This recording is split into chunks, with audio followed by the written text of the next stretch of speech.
سینے کو جہنم کی آگ بھی نہیں جلا سکتی. انگریزوں نے کیوں ہمارے توپ کے گولے سے ان کا سینہ کیوں نہیں پھٹا؟ تو مسلمان نے کہا تھا ارے تجھے پتا نہیں ہے یہ قرآن کے حافظ تھے. قرآن جس سینے میں آ جاتا ہے وہ سینہ آگ سے محفوظ ہو جاتا ہے. یہ حافظ رحمت علی خان کو دنیا کی آگ کو کیا ہے یہ جہنم کی آگ ہی نہیں جلا. سبحان اللہ. دارے تکبیر، دارے رسالت، دارے وصلت، مسلک اعلی حضرت حضرت علامہ فرقان منظری صاحب قبلہ. بخشش کی راہ مومن و آسان بنا لو، اپنے لیے نجات کا سامان بنا لو. بے شک. دنیا کی کتابوں پہ نظر بعد میں رکھنا، بچوں کو پہلے حافظ قرآن بنا لو. بے شک. سبحان اللہ. قرآن حافظ قرآن بنا لو. قرآن جس سینے میں آ جائے وہ سینہ آگ سے محفوظ ہو جائے. باعمل حافظ قرآن کی یہ شان ہے. اتنا یاد رکھنا پیارے مسلمانوں. آؤ ذرا دیکھو، آخری بات بتا دوں قرآن کی شان کیا ہے. یہ حفاظ کرام نے اپنے سینے میں قرآن محفوظ کر دیا ہے. اب میری تقریر ختم ہونے جا رہی ہے، آپ پریشان نہ ہو. آپ پریشان تو نہیں ہو رہے؟ قرآن یہ جشن دستار حفظ قرآن ہے نا، اسی لیے قرآن پہ میں بول رہا ہوں قرآن کی شان کیا ہے. ورنہ تقریریں آپ کو ہر موضوع پہ انٹرنیٹ پہ مل جائیں گے. فرقان نظام منظری سرچ کریں گے، ہر موضوع پہ آپ کو تقریر ملیں گی بفضل ہی تعالیٰ. یہ کرم ہے اولیاء کرام کا، مفتی صاحب کی دعائیں ہیں. آپ دیکھیں میں قرآن کی شان بتا رہا ہوں. قرآن ہے کیا؟ آج ہم قرآن کو چھوڑ کر کے سوچ رہے ہیں کہ ہم کامیاب ہو جائیں گے. نہیں، اپنے بچوں کو قرآن پڑھا دو. اے میرے بزرگوں، اتنا یاد رکھنا، اپنی اولاد کو ایسی تعلیم دے کے جانا جہاں اولاد کے اوپر ماں باپ کے حق ہیں، وہیں اولاد کے بھی حق ماں باپ کے اوپر ہیں. مدینے والے مصطفیٰ نے فرمایا ہے ادبوا اولادکم علی ثلاث خصال. اپنی اولاد کو 3 باتیں سکھاؤ. سب سے پہلی بات حب نبیکم، اپنے نبی کی محبت اولاد کے دل میں ڈال دو. نبی کا پیار اولاد کے دل میں ڈال دو. نبی کی محبت کیا فلمیں دکھانے سے پیدا ہوگی؟ نبی کی محبت کیا بچوں کو گانے سنانے سے پیدا ہوگی؟ نبی کی محبت کیا انہیں کارٹون دکھانے سے پیدا ہوگی؟ نبی کی محبت کیا انہیں بچپن ہی سے گیم کھیلنے کی عادت بنانے سے پیدا ہوگی؟ نہیں پیارے مسلمانوں، نبی کی محبت قرآن پڑھنے سے پیدا ہوتی ہے. نبی کی محبت درود شریف پڑھنے سے پیدا ہوتی ہے.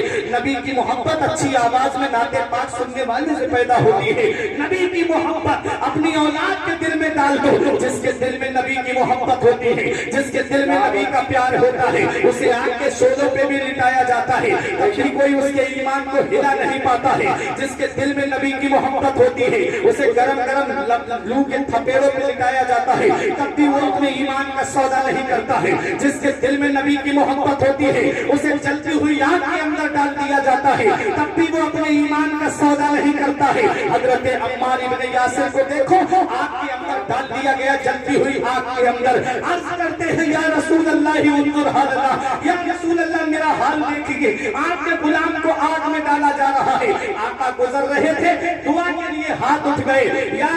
یا نارو کونی بردوں وسلامن علی عمار کما کنتے علی ابراہیم. اے آگ عمار پہ ویسی ہی ٹھنڈی و سلامتی والی بن جا جیسی حضرت ابراہیم پہ ٹھنڈی و سلامتی والی ہو گئی تھی. حضرت عمار ابن یاسر آگ سے باہر نکل آئے. تب کافروں نے ایک زبان ہو کے کہا تھا اے عمار ابن یاسر بتاؤ، اگر تم دولت چاہتے ہو تو دولت دے دے، اگر تم پیسہ چاہتے ہو تو پیسہ دے دے. تم کسی قبیلے کی خوبصورت لڑکی سے نکاح کرنا چاہتے ہو تو ہم تمہارا نکاح کرا دیں گے. اگر تم سرداری چاہتے ہو تو تمہیں سرداری دے دیں گے. بتاؤ کیا تم نبی کا کلمہ پڑھنا چھوڑ سکتے ہو؟ نبی کی محبت دل سے نکال سکتے ہو؟ تب حضرت عمار ابن یاسر نے فرمایا اے سارے کافروں سن لو، تم ساری دنیا کی دولت لا کر کے میرے ہاتھ پہ رکھ دو، تب بھی میں اپنے نبی سے محبت کرنا نہیں چھوڑ سکتا. بریلی کے امام کی نظر پڑی، بریلی سے پکار کے کہتے ہیں ان کا منگتا پاؤں سے ٹھکرا دے وہ دنیا کا تاج، ان کا منگتا پاؤں سے ٹھکرا دے وہ دنیا کا تاج. جس کی خاطر مر گئے منیم رجا کر ایڑیاں تاج روح القدس کے موتی جسے سجدہ کرے رکھتی ہے کتنا وقار اللہ اکبر ایڑیاں. کیا بات ہے، سبحان اللہ. سبحان ہے. تو نبی کی محبت اولاد کے دل میں ڈال دو۔ دوسری بات آقا فرماتے ہیں حب اہل بیتی، میرے اہل بیت کی محبت اولاد کے دل میں ڈال دو۔ اہل بیت کی محبت جہنم سے بچاتی ہے، نبی کی محبت جہنم سے بچاتی ہے۔ اور اس حدیث کو جس مقصد کے تحت میں نے پڑھا وہ تیسری بات سنو اور اس پر عمل کرنا شہباز والوں۔ میرے آقا فرماتے ہیں وقراءۃ القرآن، اور اپنی اولاد کو قرآن کی تعلیم پڑھنا سکھاؤ۔ بے شک اپنی اولاد کو قرآن کی تعلیم دو۔ کہیں ایسا نہ ہو، کہیں ایسا نہ ہو کہ بغیر تعلیم قرآن کی دلائے دنیا سے چلے گئے بے شک تو وہ اولاد تمہارے لیے ایصال ثواب نہیں کرائے گی بلکہ بٹوارے کے لیے لڑائی و جھگڑے کرتی نظر آئے گی۔ بے شک سبحان اللہ سبحان اس لیے اولاد کو اس حال میں دنیا سے چھوڑ کے جاؤ کہ جب جنازہ اٹھنے والا ہو تو وہ بٹوارے کی لڑائی نہ کرے بلکہ سرہانے بیٹھ کر کے قرآن کی تلاوت کرتی نظر آئے، قرآن کی تلاوت کرتی نظر آئے۔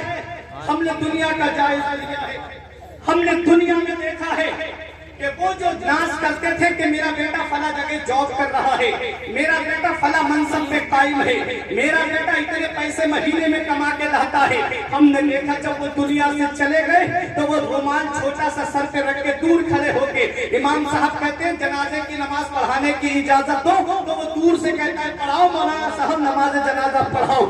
اللہ اکبر، وہ جو جنازے میں لیتا ہے نا وہ چوراہے پہ کھڑے ہو کے کہتا تھا میرا بیٹا اتنے پیسے کماتا ہے، میرا بیٹا فلاں منصب پہ فائز ہے، میرا بیٹا فلاں جگہ جاب کرتا ہے، میرا بیٹا فیملی کے ساتھ فلاں جگہ رہتا ہے۔